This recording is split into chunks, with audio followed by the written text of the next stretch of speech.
नमस्कार दोस्तों, आज मैं आपको धर्मराज जी की कृपा की 5 कहानी सुनाने जा रही हूँ। प्रेम से बोलिए धर्मराज जी की जय हो। बहुत पुरानी बात है। सोनू नाम का एक लकड़ियारा अपनी पत्नी पूनम के साथ रहता था। वह बहुत ही गरीब थे, लकड़ी का गट्ठर बेचकर अपना पेट भरते थे। एक बार उसकी औरत ने धर्मराज जी महाराज का व्रत करने का संकल्प लिया। पति रोज गट्ठर लाता, पत्नी उनमें से एक लकड़ी निकाल लेती, धर्मराज जी की पूजा पाठ करती, कथा कहानी सुनती थी। ऐसे करते करते उसको 1 वर्ष बीत गया। पूनम नहा धोकर एक एक बचाई हुई लकड़ियों का गट्ठर बनाकर उन्हें बेचने के लिए निकल गई। धर्मराज जी की कृपा से उसकी लकड़ियां चंदन की हो गईं। वह राजमहल से होकर गुजरी तो राजा को चंदन की खुशबू आ गई। राजा ने उसको राजमहल में बुलवाया और पूछा, लकड़ियों का क्या कीमत लोगी? तो वह बोली, आप जितना चाहो उतना दे दो। फिर राजा ने पूछा, नहीं तुम बताओ कितना लोगी? तब वह बोली, धर्मराज जी महाराज का मैं व्रत की हूँ, उन्हीं का उद्यापन करना है, मुझे 5 ब्राह्मणों को जिमाना है, उतना सामान दे दीजिए। राजा ने नौकरों के साथ सारा सामान पूनम के घर भिजवा दिया। फिर पूनम ने धर्मराज जी के व्रत का उद्यापन किया और स्वादिष्ट भोजन ब्राह्मणों को खिलाया और उनकी सेवा करी और उन्हें यथाशक्ति दक्षिणा देकर उनका आशीर्वाद पाया। उधर सोनू की गट्ठर बिकी नहीं तो उसे आने में देरी हो गई। इधर धर्मराज जी के आशीर्वाद से उसकी झोपड़ी महल में बदल गई। रसोई में 36 प्रकार के पकवान बन गए। उसका पति सोनू जब गट्ठर बेचकर आया तो उसे झोपड़ी नजर नहीं आई। वह पड़ोसन से पूछने लगा। पड़ोसन बोली, तुम तो लकड़ियां बेचने जाते हो, तुम्हारी पत्नी पता नहीं क्या क्या करती रहती है, बाकी तुम जानो और तुम्हारा काम जाने। इतने में उसकी पत्नी आ गई। अपने पति से बोली, यही अपना घर है। पति को गुस्सा आया और बोला, तुमने चोरी की या कोई जादू टोना किया जो अचानक से इतना सारा धन आ गया?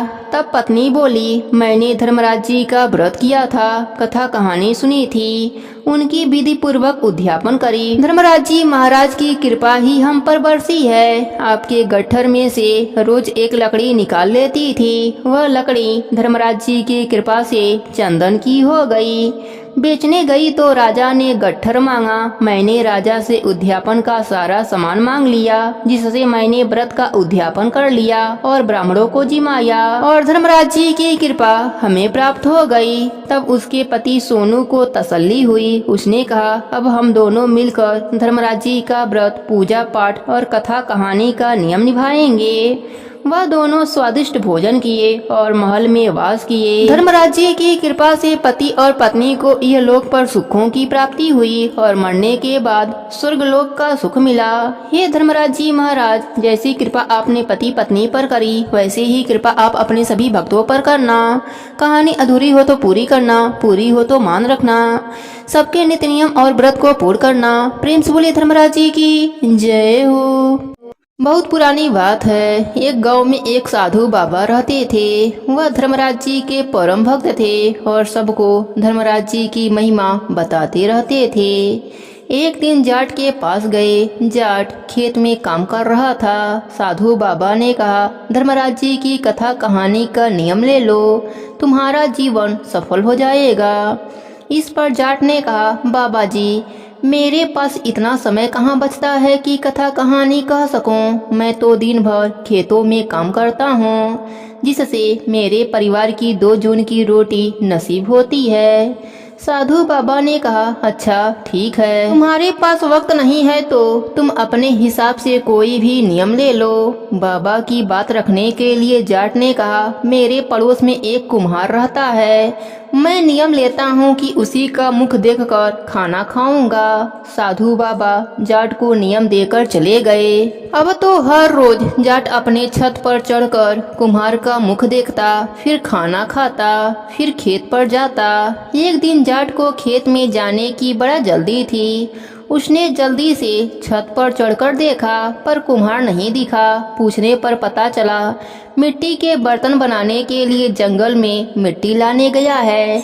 अब तो जाट को बड़ा गुस्सा आ रहा था, पर क्या करे, वह नियम जो ले रखा था वह घर से कुम्हार को खोजने निकल गया। इधर कुम्हार मिट्टी खोदते खोदते एक सोने से भरा घड़ा मिला। अब तो कुम्हार बड़ा खुश हुआ। उसने सोचा कोई देख ना ले, इसलिए वह छुपने लगा। तब तक जाट उसको खोजते खोजते आ गया। जाट ने कुम्हार को देखा और वह जल्दी जल्दी अपने खेतों में काम करने के लिए जाने लगा। कुम्हार को लगा कि जाट ने उसका मिला हुआ खजाना देख लिया है, इसलिए इतनी जल्दी से जा रहा है सबको बताने के लिए। कुम्हार ने आवाज लगाई, रुको भाई। जाट ने कहा, मैं देख लिया, अब जा रहा हूँ। इतना सुनते कुम्हार को यकीन हो गया कि सच में जाट मेरा खजाना देख लिया है। फिर कुम्हार ने आवाज लगाई, रुको भाई, तुम यह बात किसी को मत बताना। आधा तुम्हारा धन, आधा मेरा धन। अब जाट ने सुना आधा हमारा, तो वह घूमकर उसके पास आया। तब जाके उसको सारा माजरा समझ में आया। अब जाट सोचने लगा कि गुरुजी के नियम में इतनी शक्ति है कि हमें इतनी जल्दी अमीर बना दिया। उसी समय जाट साधु बाबा के पास गया और उनके चरणों में गिरकर कहने लगा, गुरुदेव, आप जो भी आज से नियम देंगे मैं उसको सच्चे मन से निभाऊंगा। फिर साधु बाबा ने धर्मराज जी के व्रत और कथा कहानी का नियम जाट को दे दिया। जाट ने पूरे नियम धर्म से धर्मराज जी का व्रत किया, कथा कहानी का नियम निभाया, जिसके पुण्य से वह धरती लोक पर सुखों को भोगा और मरने के बाद स्वर्ग लोक का सुख मिला। हे धर्मराज जी, अपने सभी भक्तों पर ऐसे ही अपनी कृपा बनाए रखना। कहानी अधूरी हो तो पूरी करना, पूरी हो तो मान रखना। सबके नित्य नियम को और व्रत को पूर्ण करना। प्रेम से बोलिए धर्मराज जी की जय हो। बहुत पुरानी बात है। एक गांव में एक सास बहू रहती थीं। वह दोनों बहुत ही गरीब थीं। दोनों नित्य नियम से धर्मराज जी महाराज की कहानी सुना करती थीं। नित्य नियम से कबूतरों को दाना डाला करती थीं। एक दिन धर्मराज जी महाराज ने सोचा कि क्यों ना इन सास बहू की भक्ति की परीक्षा ली जाए। धर्मराज जी महाराज ने हंसों को बुलाया और बोले कि कल तुम्हें पंछियों की जगह तुम लोग उस सास बहू के घर दाना चुगने जाना। देखते हैं कि दोनों सास बहू तुम्हें क्या खिलाती हैं। अगले दिन सुबह होते ही वह हंस वहां पहुंच गए। जब सास बहू दाना डालने आए तो वहां देखते हैं कि यहाँ भी एक भी पक्षी नहीं है और सारे हंस हैं। तब सास अपने बहू से कहती है, आज तो हंस आए हैं, हंस तो दाना नहीं चुगते, इनके लिए तो मोती चाहिए। बहू बोलती है, हमारे पास मोती कहाँ से होगा, हमारे घर में तो खाने के लिए भी दाने बहुत मुश्किल से मिलता है। सास बोलती है, जाओ गांव के सेठ जी के घर से उधार मांग लाओ। तब बहू बोलती है, हम तो उधार मांग लेंगे, लेकिन हम चुकाएंगे कैसे। सास बोलती है, हम हंस को भूखे पेट तो नहीं भेज सकते। तब बहू गांव के सेठ जी के घर जाती है और मोती मांगती है। सेठ जी कहते हैं, तुम मोतियों का क्या करोगी। बहू बोलती है, मेरे हंस आए हैं और उन्हें खाली पेट तो उड़ा नहीं सकते, इसलिए मुझे मोती चाहिए। सेठ ने सोचा, जब हंस चुगेंगे तो अच्छा मोती देने से क्या फायदा। सेठ ने टूटा फूटा एवं खराब मोती बहू को दे देते हैं। बहू सास को लाकर देती है। सास ने हंसों को डाला, हंसों ने मोती चुंगा। हंस मोती चुंगकर धर्मराज जी महाराज के पास पहुँचे। धर्मराज जी महाराज ने पूछा कि सास बहू ने तुम्हें क्या खिलाया। तब हंसों ने बोला कि सास बहू ने हमें मोती चुंगाए। धर्मराज जी बोले, सास बहू के पास मोती कहाँ से आए। तब हंसों ने कहा, वह हमें नहीं पता, आपकी महिमा आप ही जाने। तब धर्मराज जी महाराज हंसते हुए बोले, सास बहू के घर फिर से तुम लोग जाओ और मोतियों का एक पेड़ लगाकर आओ। जब सुबह होता है तो दोनों सास बहू बाहर निकलती हैं। दोनों देखती हैं उनके आंगन में एक बहुत ही सुंदर मोतियों का पेड़ लगा है और उस पर मोती जगमगा रहे हैं और कुछ मोती नीचे झड़े पड़े हैं। सास अपने बहू से बोली कि यह सब धर्मराज जी महाराज की कृपा है। जाओ बहू, तुम जो उधार मोती लाई थी वह सेठ जी को वापस देकर आओ। बहू ने अपने आंचल में मोतियों को समेटा और सेठ जी के घर पहुंच गई और बोली, सेठ जी आप अपना मोती शुद्ध समेत ले लीजिए। सेठ जी ने जब इतने स्वच्छ और चमकदार मोती देखे तो उन्होंने सोचा, मैंने सारा खराब मोती दिया था और बहू बदले में मुझे इतना अच्छा मोती दे रही है। सेठ जी को इस बात को सोचकर बहुत लज्जा आई और बहू से क्षमा मांगने लगे। सेठ जी बोले, तुम्हारे पास इतने अच्छे मोती कहाँ से आए? तब बहू बोली, यह सब धर्मराज जी की महिमा है। जब धर्मराज जी की कृपा होती है तब गरीबों के भंडार भर जाते हैं। धर्मराज जी की कृपा से सास बहू को इहलोक पर सुखों की प्राप्ति हुई और मरने के बाद स्वर्गलोक का सुख मिला। हे धर्मराज जी महाराज, जैसे आप उस सास बहू को सुख दिया वैसे ही आप सब पर अपना कृपा बनाए रखना। कहानी अधूरी हो तो पूरी करना, पूरी हो तो मान रखना, सबके नित्य नियम को पूर्ण करना। प्रेम से बोलिए धर्मराज जी की जय हो। बहुत पुरानी बात है। एक गांव में एक सास बहू एक साथ रहती थीं। सास बहुत ही धार्मिक थी लेकिन बहू बहुत ही लालची थी। सास रोज धर्मराज जी के कथा कहानी सुनती थी और मिट्टी के पात्र में दही जमाती और रोज दान करती थी। पर होता यह कि वह बुढ़िया दही को छूकर रख देती और अपने बहू से कहती, मैं खेत जा रही हूँ, बाबा आएंगे तो दही को दे देना। पर बहू पूरा दही खा लेती और खाली पात्र बाबा को दे देती। यही सिलसिला कई वर्षों तक चलता रहा। एक दिन उसका बेटा रोहन बोला, माँ तुम रोज इतना दान देती हो, क्या तुमको मिलेगा? बुढ़िया बोली, हाँ माँ, धर्मराज जी मेरा दान दिया हुआ सारी चीज वैसे ही रखे होंगे। बुढ़िया का बेटा बोला, ठीक है माँ, मैं खुद धर्मराज जी के पास जाकर देखकर आता हूँ। ऐसा करो माँ, एक झोली में गुड़ और चूड़ा रख दो, रास्ते में खाने के काम आएंगे। बुढ़िया चूड़ा और गुड़ झोली में बांध दिया। उसका बेटा चल दिया। चलते चलते रास्ते में उसे थकान हुई। उसने सोचा, बैठकर आराम कर लेता हूँ। उसने इधर उधर नजर घुमाई तो उसे एक आम का पेड़ दिखाई दिया। उसने वहीं जाकर आराम करने लगा। उस पेड़ ने कहा, भाई तुम बहुत थके थके लग रहे हो, कहाँ जा रहे हो? रोहन बोला, मेरी माँ बहुत दान धर्म करती है, उसी को देखने के लिए धर्मराज जी के पास जा रहा हूँ कि वहाँ पर सब रखा है या नहीं। आम का पेड़ बोला, भाई मेरी भी एक संदेशा लेते जाओ। रोहन बोला, बताओ क्या परेशानी है तुम्हें? आम का पेड़ बोला, इस वृक्ष के फल तो बहुत लगते हैं पर पकने पर उसमें कीड़े आ जाते हैं, वह किसी के काम नहीं आते। मैं इस बात से बहुत परेशान रहता हूँ। रोहन बोला, ठीक है, मैं पूछ लूँगा। रोहन थोड़ी देर के बाद चल दिया। चलते चलते एक नदी पड़ी। वह वहीं पर पानी पीने लगा। वहाँ पर एक कछुआ था। उसने कहा, भाई तुम बहुत थके थके लग रहे हो, कहाँ जा रहे हो? रोहन ने सारी बात बताई। कछुआ ने कहा, भाई मेरी भी एक परेशानी है, उसका भी हल धर्मराज जी से पूछ लोगे? रोहन बोला, बोलो क्या परेशानी है तुम्हें? कछुआ बोला, मुझे कहीं भी चैन नहीं रहता, चाहे जल में रहूं या थल पर, मैं कहीं भी रहता हूं तो मुझे बेचैनी सी रहती है, इसका कारण पूछ लेना। रोहन बोला, ठीक है। रोहन फिर से चल दिया। चलते चलते एक राज्य आया। वहाँ पर एक पोखरे में पानी आने के लिए तरह तरह के उपाय किए जा रहे थे। दान दक्षिणा भूखों को खाना दिया जा रहा था कि इससे भी पोखरे में पानी आ जाए। रोहन वहाँ जाकर देख रहा था। तभी उस राज्य के राजा उसके पास आए और बोले, भाई तुम बहुत थके थके लग रहे हो, कहाँ जा रहे हो? रोहन ने राजा को सारी बात बताई।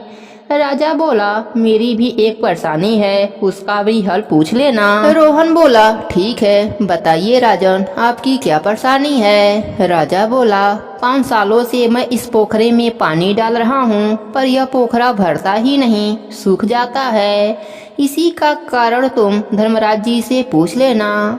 रोहन बोला, ठीक है, और वह वहाँ से चल दिया।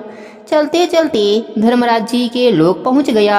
रोहन धर्मराज जी से मिला और अपनी माँ की दान दी हुई चीजों को देखने का आग्रह करने लगा।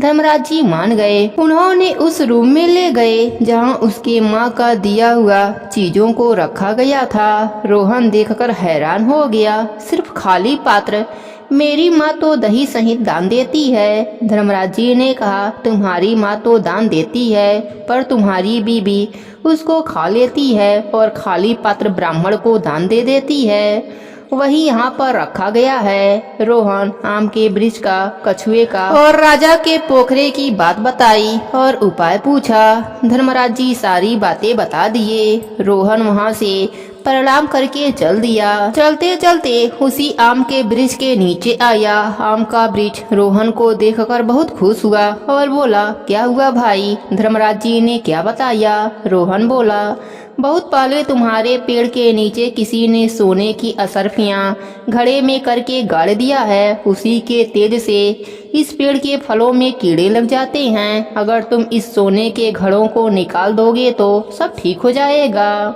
पेड़ ने कहा, मैं कहाँ किसी को खोजने के लिए जाऊंगा, तुम ही इस सोने के घड़ों को ले लो।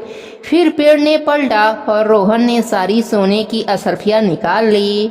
फिर चलते चलते नदी के पास पहुंचा जहां पर कछुआ मिला था। कछुआ रोहन को देखकर बहुत खुश हुआ और बोला, क्या हुआ, धर्मराज जी ने क्या बताया है? रोहन बोला, तुम पिछले जन्म में बहुत बड़े विद्वान थे और तुमने किसी को भी अपनी विद्या नहीं सिखाई। इस कारण तुम्हें इस जन्म में चैन नहीं रहता। अगर तुम किसी को भी अपनी विद्या सिखा दोगे तो तुम्हारी बेचैनी ठीक हो जाएगी। कछुए ने कहा, मैं कहाँ से किसी को खोजने के लिए जाऊंगा, तुम्ही को अपनी सारी विद्या सिखा देता हूँ। फिर कछुए ने रोहन को सारी विद्या सिखा दी। रोहन वहाँ से चल दिया। चलते चलते उसी राज्य में पहुँचा जहाँ पोखरे में पानी भरा जा रहा था। राजा रोहन को देखकर बहुत खुश हुआ और बोला, क्या हुआ, भगवान ने कौन सा उपाय बताया है मुझे? रोहन ने कहा, आपकी एक कन्या है जिसकी उम्र शादी के काबिल हो गई है। अगर आप राजकुमारी की शादी कर दोगे तो आपकी सारी परेशानी दूर हो जाएगी। राजा ने कहा, मैं इस टाइम कहाँ किसी को खोजने के लिए जाऊंगा, तुम ही मेरी राजकुमारी से शादी कर लो। रोहन मान गया। फिर राजकुमारी से शादी हो गई। रोहन अपने गांव के लिए रवाना हो गया। अपने साथ धन, ज्ञान और राजकुमारी को लेकर घर आते ही अपने पत्नी को मारने लगा और बोला, तुम्हें किस चीज की कमी थी? तुम मेरे माँ की द्वारा दी गई वस्तुओं को बाबा को न देकर खुद खा लेती थी। तुम बहुत ही लालची हो। उसको अपने घर से निकाल दिया। धर्मराज जी की कृपा से रोहन के घर में अन्य धन, ज्ञान और खुशियों का भंडार भर गया और वह सब आनंद पूर्वक रहने लगे। अब वह बुढ़िया हर महीने के संक्रांति पर धर्मराज जी के नाम पर खूब दान पुण्य करती। धर्मराज जी के कथा कहानी का नियम निभाती थी। धर्मराज जी की कृपा से बुढ़िया को इहलोक में सुखों की प्राप्ति हुई और मरने के बाद स्वर्गलोक का सुख मिला।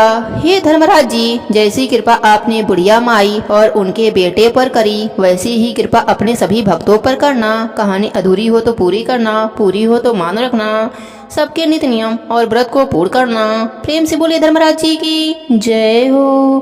बहुत पुरानी बात है। सुंदरपुर गांव में एक बुढ़िया माई रहती थी। उनके पास अपार धन था, किसी भी चीज की कोई कमी नहीं थी।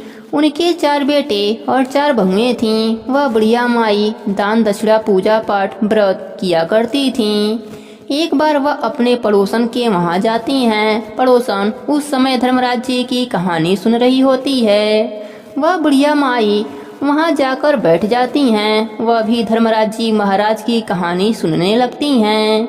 कहानी खत्म होने के बाद बुढ़िया माई पड़ोसन से पूछती हैं, बहन तुम किस देवता की पूजा पाठ कर रही हो और कहानी सुन रही हो? तो पड़ोसन कहती है कि अगर मनुष्य अपने जीवन में धर्मराज जी की कहानी नहीं सुनते हैं, उनकी पूजा पाठ नहीं करते हैं, उद्यापन नहीं करते हैं, तो उनको मरने के बाद स्वर्गलोक का सुख नहीं प्राप्त होता है, स्वर्गलोक का दरवाजा नहीं खुलता है। यह बात तो बुढ़िया माई को लग गई। उसी समय बुढ़िया माई धर्मराज जी की पूजा का पूरा विधि पूछकर और व्रत का संकल्प भी ले लेती हैं। बुढ़िया माई हाथ में गेहूं के दाने लेकर कहानी सुनती हैं। फिर आकर उन आँखों को 4 भाग करती हैं। चारों बहुओं को थोड़ा थोड़ा आँख रखने के लिए बोलती हैं कि जब मैं अगले साल उद्यापन करूंगी तो तुम मुझे इस गेहूं के दाने को दे देना, तब तक सुरक्षित रखना। बुढ़िया माई साल भर तक कहानी सुनती हैं, व्रत करती हैं। 1 वर्ष के बाद उद्यापन करने का समय आता है तो बुढ़िया माई अपने बड़ी बहू के पास जाती हैं और कहती हैं, बहू मैंने तुम्हें जो आँख के दाने दिए थे वह ला कर दो, मैं उद्यापन करने वाली हूँ। तो बड़ी बहू कहती है, माँ जी घर में इतना सारा अनाज का ढेर पड़ा है, उनमें से ले लीजिए। बुढ़िया माई कहती हैं, पगली यह वह दाने नहीं हैं, मुझे तो वही आँख चाहिए जो मैंने पहली बार कहानी सुनकर दिया था। बड़ी बहू कहती है, माँ जी मैंने तो कहीं फेंक दिया। अब सास दूसरी बहू के पास आती है तो दूसरी बहू कहती है कि माँ जी मैं भी पता नहीं कहाँ रख कर भूल गई हूँ। अब सास तीसरी बहू के पास आती है तो तीसरी बहू अपने भाई को फोन करती है और कहती है, माँ जी थोड़ा सा रुकिए, आपके दिए हुए गेहूं के दाने मैंने अपने भाई को दे दिया था, वह उन आँखों को खेत में डाल दिया जिससे काफी सारे फसल हुए, वह अभी लेकर आता होगा। तभी उसका भाई अनाज की बोरियां लेकर आ जाता है और कहता है, बहन जो तुमने गेहूं के दाने दिए थे उनका भंडार भर गया है, जितना चाहो ले लो। बहू बोलती है, या लो माँ जी आपके गेहूं के दाने। सास बोलती है, यह मेरे किसी भी काम के नहीं हैं। अब सास छोटी बहू के पास जाती है और कहती है, बहू मैंने जो तुम्हें पूजा का आँख दिया था वह अब चाहिए। बहू उन आँखों को संभाल कर लाल कपड़ा में बांधकर अलमारी में सुरक्षित रखा था, वह उन्हें निकालकर अपने सास को देती है। सास खुश हो जाती है और उन आँखों को लेकर धर्मराज जी के व्रत का उद्यापन करती है, जिससे बुढ़िया माई का इहलोक और परलोक दोनों सुखमय बन जाता है। इधर छोटी बहू धर्मराज जी के कहानी का आँख रखने से उसका अलमारी हीरे मोती से भर जाता है। धर्मराज जी की यह महिमा देखकर सभी बहुएं धर्मराज जी की जयकारा लगाती हैं और कहती हैं, हम भी माँ जी की तरह धर्मराज जी के कहानी का नियम निभाएंगे। हे धर्मराज जी, जैसी कृपा आपने बुढ़िया माई पर करी वैसी ही कृपा अपने सभी भक्तों पर करना। कहानी अधूरी हो तो पूरी करना, पूरी हो तो मान रखना, सबके नित्य नियम और व्रत को पूर्ण करना। प्रेम से बोलिए धर्मराज जी की जय हो।